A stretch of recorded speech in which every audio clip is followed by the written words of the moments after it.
할렐루야. 오늘도 주 앞에 나오신 여러분들 축복하고 환영하고 사랑합니다. 하나님이 이 시간 살아계신 하나님으로 여러분 가운데 임하셔서 여러분들의 마음을 새롭게 하시고 삶의 문제를 해결하시고 여러분들이 믿음으로 받은 그 모든 것들에 살아계신 하나님으로 역사하시기를 축복합니다. 오늘은 우리 예배 시리즈 네 번째 시간, 오늘 말씀 제목 설교는 하나님의 말씀인가? 설교는 하나님의 말씀인가? 라는 제목으로 함께 말씀 살피기를 원합니다. 교회 안에서 아주 오래도록 반복되어 온 질문이 있죠. 설교는 하나님의 말씀인가? 단순한 호기심 그 이상입니다. 예배의 본질과 설교자의 책임, 그리고 성도들의 신앙 태도와 직결된 아주 중요한 신학적 질문입니다. 설교를 어떻게 이해하는가에 따라서 예배 분위기, 긴장감이 아주 달라지고요. 또 말씀을 대하는 성도 여러분들의 자세도 크게 달라집니다. 여러분들이 하나님의 말씀으로 이 설교를 받게 될 때 이 예배는 강력한 하나님의 역사가 나타날 것입니다. 분명히 해야 할 것은 설교 그 자체가 성경과 동일한 의미에서는 하나님의 말씀은 아니라는 점입니다. 성경은 하나님의 감동으로 기록된 정경이죠. 1.1획의 착오가 없습니다.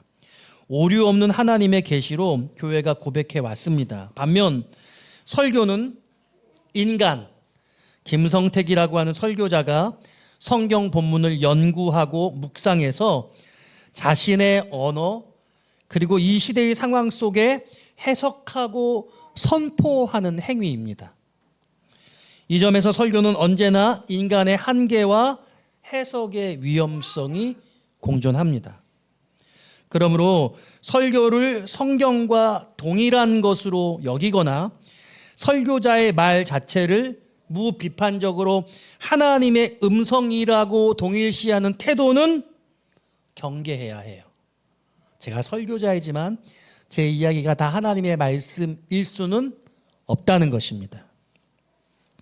그렇다고 설교를 단순히 사람들의 강연이나 인간의 말로 축소시키는 것도 위험합니다. 교회는 아주 오랜 시간 설교를 하나님의 말씀이 선포되는 통로로 이해해 왔습니다. 종교개혁자들 역시 그랬어요. 말씀이 바르게 선포될 때 하나님께서 친히 말씀하신다, 이렇게 고백했습니다. 설교가 성령의 역사 가운데 성경의 진리를 충실히 해석하고 선포할 때 하나님께서 말씀하셔서 그 말씀을 사용하셔서 회중의 심령에 역사하신다는 믿음인 것이에요. 그러므로 이런 의미에서 설교는 하나님의 말씀입니다. 또 말씀이 되어 간다, 진행형으로 설명하는 게 조금 더 충실할 수 있겠습니다. 핵심은 조건이 있어요. 조건이 붙어야 됩니다. 모든 설교가 자동적으로 하나님의 말씀은 아닙니다. 설교가 하나님의 말씀이 되기 위해서는 반드시 성경 본문에 충실해야 하고 본문의 의도와 문맥을 왜곡하지 않아야 합니다. 또한 설교자의 사적인 의견이나 감정, 이념, 이런 것들이 그 말씀 위에 군림해서도 아니 될 것입니다. 성령의 조명 아래에서 성경이 성경으로 해석되고 그 말씀이 오늘의 저와 여러분들의 삶을 향해 정직하게 적용될 때 설교는 하나님의 말씀이 되어지는 것입니다. 그러니까 이 질문이 말씀을 준비하는 저에게도 무거운 책임을 요구합니다. 설교자는 자신의 말이 하나님의 말씀으로 오해될 위험을 항상 깊이 인식해야 하고 동시에 자신의 설교가 하나님의 말씀으로 사용되기를 두려움으로 사모해야 하는 것이죠. 제게 권세가 있는 게 아니라 제가 전하는 하나님의 말씀이 권세가 있는 것이에요. 할렐루야. 그러므로 설교는 기술 이전의 경외의 문제이고 전달 이전의 순종의 문제입니다. 설교자가 먼저 말씀 안에 서지 않는다면 그 설교가 아무리 논리적이고 웅변적이라 할지라도 하나님의 음성이 되기 어려워요. 그리고 이와 같은 질문은 회중, 성도 여러분에게도 중요한 도전을 줍니다. 설교에 대한 성도들의 바른 태도가 무엇인가? 라는 질문이죠. 성도는 설교를 하나님의 말씀의 가능성으로 경청해야 하고 동시에 하나님의 말씀인가를 분별하는 성숙함이 필요합니다. 설교를 통해 하나님께서 자신에게 무엇을 말씀하시는지 그렇게 묻는 태도야말로 가장 중요한 예배자의 자세라고 할 수 있겠습니다. 균형 잡힌 대답을 해볼게요. 설교는 성경 그 자체는 아니지만 성경에 충실하고 성령의 역사 가운데 선포될 때 하나님의 말씀이 된다. 이 긴장 위에서 설교자는 떨림으로 강단에 서야 하고 성도들은 기대와 분별 속에 말씀을 사모함으로 들어야 합니다. 여러분, 이 예배해 주시는 이 설교가 여러분들에게 하나님의 말씀 되시기를 주의 이름으로 축원합니다. 그래서요, 오늘 저는 데살로니가전서 2장 13절 한 절 말씀을 붙들고 이 말씀을 가지고 세 가지로 여러분과 함께 은혜를 나누기를 원하는데요. 첫 번째로는요, 설교는 사람의 입을 통해 전해지지만 본질적으로 하나님의 말씀을 다루는 것이라는 거예요. 그래서 저는 어떤 면에서는 설교는 아주 많이 딱딱해야 한다라고 그렇게 생각합니다. 제가 전에 총신에서 공부할 때 박기천 목사님이라는 분이 계셨거든요. 내수동 교회 담임 목사님이셨는데 말씀을 천천히 하세요. 그래서 물어봐요. 왜 이렇게 말씀을 천천히 하십니까? 하나님의 말씀에 틀림이 있으면 안 되기 때문에 그렇습니다. 그래서 아주 또박또박 천천히 말씀을 전해 주시죠. 오늘 본문 말씀에 이렇게 말하고 있지 않습니까? 이러므로 우리가 하나님께 끊임없이 감사함은 너희가 우리에게 들은 바 하나님의 말씀을 받을 때에 라고 말씀하고 있거든요.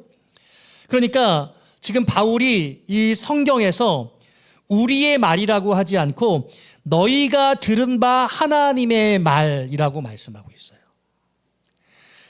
바울이 전한 말이 아니라 바울이 말씀을 전했는데 그 데살로니가 교회의 교인들이 너희들이 들은 하나님의 말씀. 그러니까 그냥 사람의 말이 아니라 그 말씀이 하나님의 말씀으로 다뤄지고 있다는 거죠. 오늘 이 시간 우리가 다뤄지는 이 모든 이야기들이 하나님의 말씀 되기를 소원해요. 복음은 사도의 입을 통해 전해졌지만 그 근원은 사람이 아니라 하나님이신 것입니다. 성경은 이 점을 분명히 하고 계세요. 모든 성경은 하나님의 감동으로 된 것으로. 오늘 우리는 하나님, 살아계신 하나님, 진리이신 하나님을 이 말씀을 통해 만나는 것입니다. 설교는 성경에서 출발하지 않으면 설교가 아닙니다. 너무나 많은 경우에 설교자들이 자신의 이야기들을 하고 성경 말씀을 거의 다루지 않는 경우가 많지 않습니까? 그런데 하나님의 말씀, 성경에서 출발하고 성경으로 끝이 나야 한다는 겁니다. 설교는 인간의 의견, 종교적 통찰, 이게 아닙니다. 하나님의 계신 성경을 다루는 것입니다. 설교를 성경과 동일시하는 것은 오류이고 설교를 단순히 인간의 말로 격하하는 것도 오류입니다. 설교는 인간의 언어로 표현되고 있지만 그 내용과 중심이 하나님의 말씀일 때에만 설교로 존재하는 거예요. 이해되시죠? 예수님도 분명히 말씀하셨어요. 기록되었을 때 사람이 떡으로만 살 것이 아니요 하나님의 입으로부터 나오는 모든 말씀으로 살 것이니라. 할렐루야. 이 말씀이 여러분들을 살리는 거예요. 기록된 말씀. 바로 그것을 오늘의 언어로 풀어내는 사명이 설교인 것입니다. 그래서 설교자는 말씀의 창조자가 아니라 전달자입니다. 말씀을 섬기는 거예요. 저는 종이고 하나님의 말씀이 주인인 겁니다. 그래서 대표 기도자가 기도할 때 오늘 말씀을 전하시는 목사님, 말씀이 중요한 게 아니라 목사님이 중요해지면 곤란합니다. 오늘 말씀을 전하시는 목사님, 그런데 저는 그렇게 표현하기보다 오늘 목사님이 하나님의 말씀을 전하실 때에 말씀에 더 방점이 찍혀야 되는 거예요. 저는 도구이기 때문에 그렇습니다. 사람의 입을 통해 전해지지만 하나님의 말씀을 다루는 것이 설교입니다. 오늘 여러분과 나누고 싶은 두 번째 메시지는요, 설교가 하나님의 말씀이 되는 순간이 있습니다. 설교가 어떻게 하나님의 말씀이 됩니까? 그 설교가 여러분에게 믿음으로 받아들여질 때, 그때 하나님의 말씀이 됩니다. 믿으십니까? 여러분, 오늘 이렇게 말씀했어요. 너희가 사람의 말로 받지 아니하고 하나님의 말씀으로 받음이니. 사람의 말로 받지 않고 하나님의 말씀으로 데살로니가 교인들은 받았어요. 데살로니가 교회는요, 역사적으로 2차 전도 여행 때 복음을 전했던 곳인데요. 여러분, 이 데살로니가 교회가 사실은 없어질 수도 있었어요. 왜냐하면 데살로니가 교회 지역에서 상당한 핍박을 받았거든요. 그래서 도망쳐요. 베레아 지역으로 도망칩니다. 근데 베레아 지역에 성경의 사도행전을 보면 베레아 사람들은 신사 지역이어서 하나님의 말씀을 되게 사모하는 마음으로 받았다고 성경에 나와 있어요. 그런데 베레아 교회에 대해서는 성경이 더 나오지 이야기를 하고 있지 않아요. 오히려 그 데살로니가 지역에서 핍박하던 그 사람들이 베레아까지 쫓아와서 바울과 바울의 일행을 고통을 주거든요. 그런데 그 핍박하던 그 데살로니가 지역 안에서 복음의 역사가 살아서 데살로니가 교회를 생존하게 했단 말이죠. 어떤 면에서는 핍박이 더 하나님의 말씀을 하나님의 말씀되게 하는 것이 아닌가 생각하게 되어집니다. 그 데살로니가 성도들을 향해서 바울이 칭찬하고 있는 거예요. 그러니까 주목할 것은 하나님의 말씀이 받아들여지는 방식입니다. 동일한 설교를 듣고도 어떤 이는 은혜를 경험하고 어떤 이는 아무 일도 일어나지 않은 채 예배가 끝날 수 있잖아요. 차이는 설교의 화려함이나 유려함이 아닙니다. 그 말씀을 받는 태도에 달려있는 것이죠. 히브리서 4장 2절 말씀, 여러분 낯선 말씀일 수 있어요. 이런 말씀이 있어요. 그들과 같이 우리도 복음 전함을 받은 자이나 들은 바 그 말씀이 그들에게 유익하지 못한 것은 듣는 자가 믿음과 결부시키지 아니함이라. 믿음과 결부시키지 않았다는 거예요. 그냥 목사님이 하는 얘기로 들으면 그냥 사람들이 하는 얘기와 비슷한 선상. 설교로 말씀을 전했으니 조금 더 강조된 정도? 근데 그게 아니라 이 김성택 목사가 준비한 하나님의 말씀 중에 정말 여러분들이 믿음으로 받은 그 말씀이 하나님의 말씀이 된다고 오늘 본문이 말씀하고 계시는 거예요. 설교는 귀로 듣는 순간 끝나는 것이 아니라 여러분 마음에 믿음으로 받아들여질 때 비로소 하나님의 말씀이 된다. 바울이 하나님의 말씀으로 받았다는 표현은 지적 동의가 아니에요. 앉아가지고 판단하면서 나는 그건 동의할 수가 없어. 나는 힘들어. 그게 아니라 신앙적 수용을 말하는 겁니다. 한 설교자가 두 교회에서 말씀을 전했는데 어떤 교회는 은혜 받고 너무 기뻐하고 뜨겁게 기도하고 또 한 교회 다른 교회는 그 말씀을 들었는데도 별다른 변화가 없어요. 같은 설교자의 같은 성경의 말씀을 가지고 같은 설교를 했는데 왜 달라요? 어떤 교회는 왜 회개의 눈물이 있고 어떤 교회는 왜 무반응입니까? 설교자도 다르지 않고 본문도 동일하고 설교도 동일한데 달라진 것은 성도들이 달라지겠죠. 마음의 자세가 다른 거겠죠. 씨 뿌리는 비유가 생각납니다. 씨는 같았지만 밭이 달랐던 겁니다. 설교가 하나님의 말씀이 되니나의 문제는 설교자뿐만 아니라 듣는 회중 여러분, 성도들 여러분에게 달려있다. 여러분 꼭 기억하시면 좋겠어요. 그래서 오늘 이 설교자의 이 설교가 하나님의 말씀이 되는 것은 믿음으로 달려있다고 말씀드렸는데 제가 믿음으로 받기 위해서 여러분께 두 가지 제안을 해요. 서론에서도 칼럼에서도 여러분들께 제가 글을 올려드렸는데, 첫 번째가 경청이고요, 두 번째가 분별입니다. 경청과 분별. 하나님의 설교가 하나님의 말씀으로 내 안에 믿음으로 작동하는데 두 가지가 필요한데, 하나는 경청, 다른 하나는 분별이에요. 설교를 들을 때 하나님 앞에 서 있다는 자각을 해야 합니다. 여러분들은 하나님 앞에 서 있는 겁니다. 경청은 단순히 소리를 듣는 행위가 아닙니다. 귀에 들어온 정보를 처리하는 수준을 넘어서서 말하는 이의 의도와 의미, 그리고 그 말이 요구하는 응답까지 책임 있게 받아들이는 전인적 모습이에요. 성경적 관점에서 경청은 듣되 흘려보내지 않는 것이고 듣고 반응하는 것입니다. 다시 말해서 수동적 청취가 아니라 능동적인 순종의 출발이다. 여러분, 그렇게 경청의 자세를 배우셔야 합니다. 자세의 문제라는 겁니다. 잠언이 이렇게 말씀합니다. 내 말에 주의하며 귀를 기울이라. 귀를 기울인다는 표현은 몸과 마음의 방향을 바꾼다는 뜻을 포함합니다.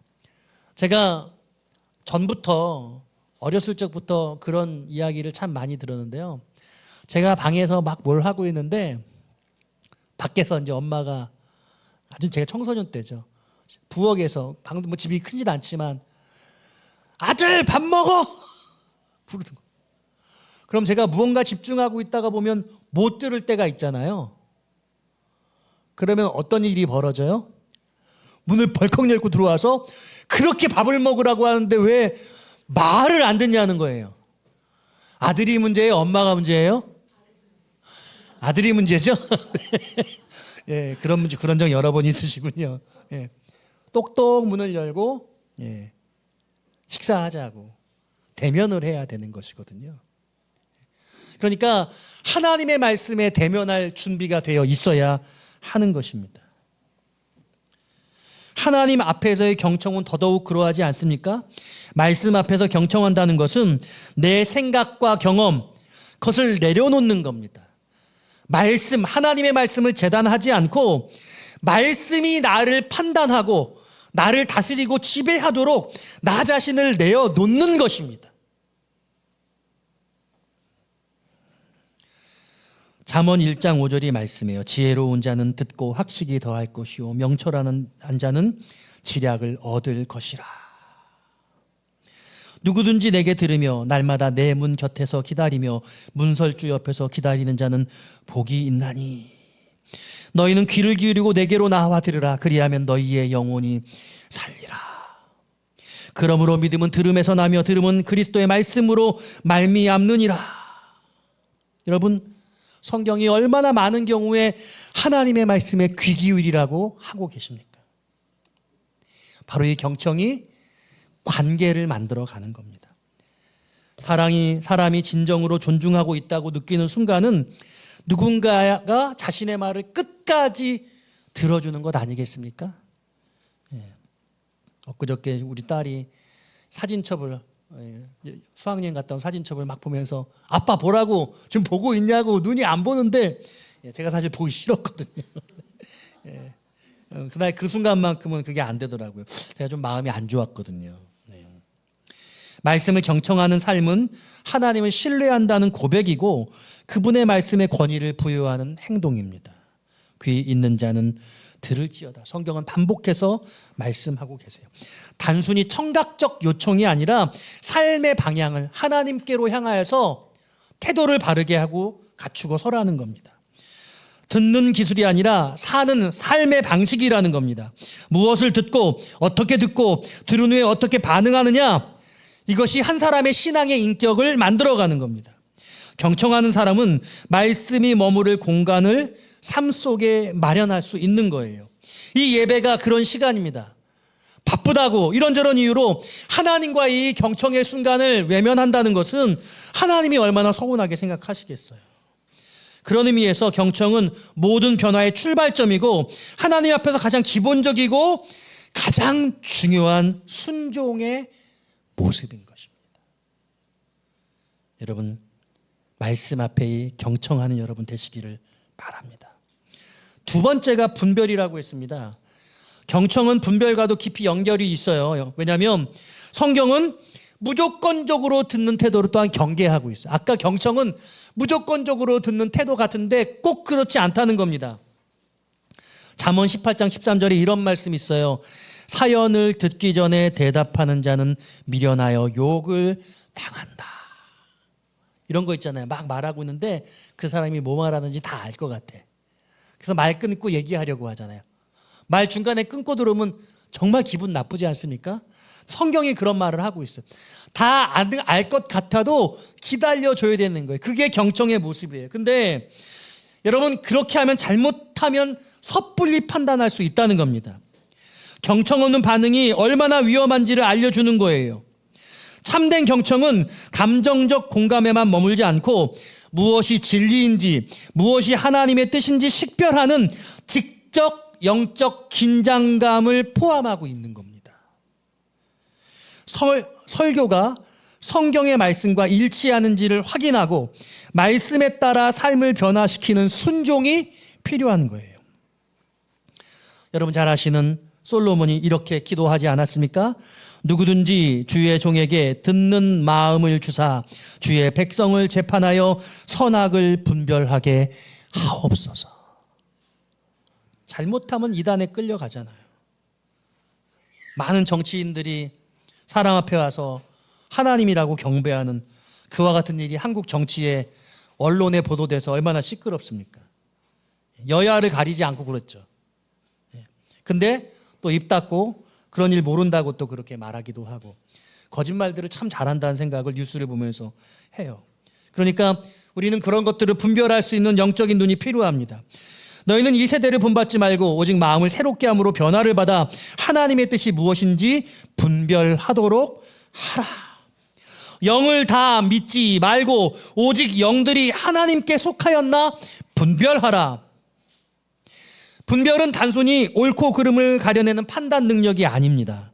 성경에서 말하는 분별은 상황과 말, 선택의 이면에 담긴 본질을 꿰뚫어보고 하나님의 뜻에 비추어 무엇이 참으로 선한 것인지를 식별하는 영적 통찰력입니다. 이 능력 가지시기를 축복합니다. 그 분별은 지식이 많고 적음을 넘어서요. 어떤 기준으로 판단하느냐의 문제이고 그 기준이 하나님께로 향하고 있느냐에 달려있는 겁니다. 그래서 무엇보다 말씀으로 출발하는 거죠. 마음을 새롭게 함으로 변화를 받아 하나님의 뜻이 무엇인지 분별하라는 이 말씀을 여러분 우리는 잘 알고 있는 것이죠.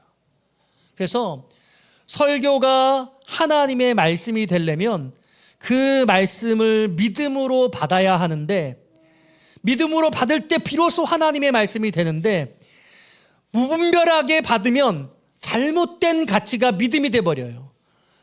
헛된 믿음이 될 수 있는 겁니다. 그러므로 경청하며 듣되 분별력을 가지고 바른 하나님의 말씀을 내가 식별해서 그 말씀이 오늘 살아있는 내 심령에 하나님의 믿음의 반응의 역사가 나타나게 되어지는 거죠. 할렐루야.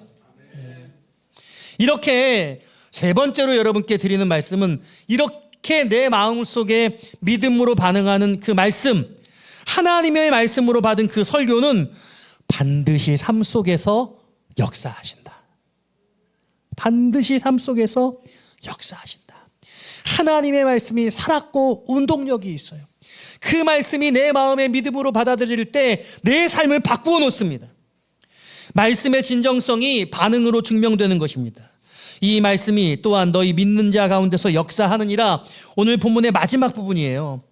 이 말씀이 또한 믿는 너희 가운데, 너희 믿는 자 가운데서 역사하느니라. 하나님의 말씀은 그냥 정지된 지식이나 정보가 아닙니다. 살아서 역사하고 사람을 변화시키고 공동체를 새롭게 하고 여러분들이 해결하지 못한 문제가 하나님의 말씀을 통해서 해결하게 되어지는 거죠. 히브리서 4장 12절 말씀, 하나님의 말씀은 살아있고 활력이 있어. 할렐루야. 데살로니가 교회는 박해 속에서도 믿음을 지켰고 우상에서 돌아와서 살아계신 하나님을 섬긴 그런 믿음의 사람들이었습니다. 어떻게 그렇게 변화할 수 있었습니까? 설교자의 능력이 아니라 말씀 자체의 능력이었던 것이죠. 그러므로 저는 오늘 여러분들이 이 말씀을 대면하고 믿음으로 하나님의 말씀을 받을 때 하나님을 마주하는 것 같은 그런 마음으로, 하나님을 마주하는 마음으로, 경청의 자세로 마음을 가지고 정말 그것이 하나님의 말씀이 맞는가, 하나님을 지혜를 구하며 성경의 말씀을 찾으며 분별력 있게 그 말씀을 받아서 내게 그것을 믿음으로 받아들이는 그런 예배에서의 설교 시간을 여러분들이 만드셔야 돼요.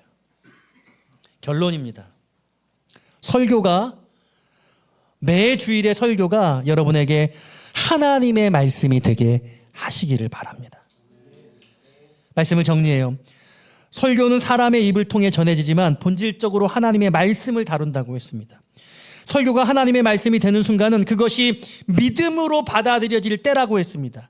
그러기 위해서는 하나님을 향해서 마음을 열고 경청의 태도를 가지고, 그리고 정말 하나님의 말씀이 맞는가 하나님을 바라보며 분별 있는 모습으로 서야 한다고 했습니다. 그리고 그 하나님의 말씀을 받았을 때 그 믿음으로 받은 그 말씀을 통해 우리 삶에 하나님의 역사가 나타난다. 설교는 한 사람의 강연이 아닙니다. 동시에 설교는 그 모든 것이 하나님이 자동적인 하나님의 음성이 되는 것도 아닙니다. 설교는 하나님과 인간이 만나는 경계입니다. 믿음과 불신이 갈라지는 분수령이 그곳에서 일어납니다. 사람의 입술을 통과한 말씀이 믿음의 심령에 닿을 때 하나님의 말씀이 됩니다. 그 말씀은 하나님의 말씀으로 받아들여져야 하고 그 말씀이 우리 안에서 역사하게 되는 것입니다. 그리고 그 말씀이 생각을 바꾸고 길을 바꾸고 삶을 바꿉니다. 오늘도 하나님이 여전히 이 시간을 통해 저와 여러분들에게 말씀하세요. 우리는 그것을 사람의 말로 듣고 있는가? 하나님의 말씀으로 듣고자 하는가? 데살로니가 교회의 교인들처럼 오늘도 우리 예배 가운데서 설교자의 설교가 하나님의 살아있는 말씀으로 여러분 가운데 믿음으로 역사하게 되시기를 주님의 이름으로 축원드립니다.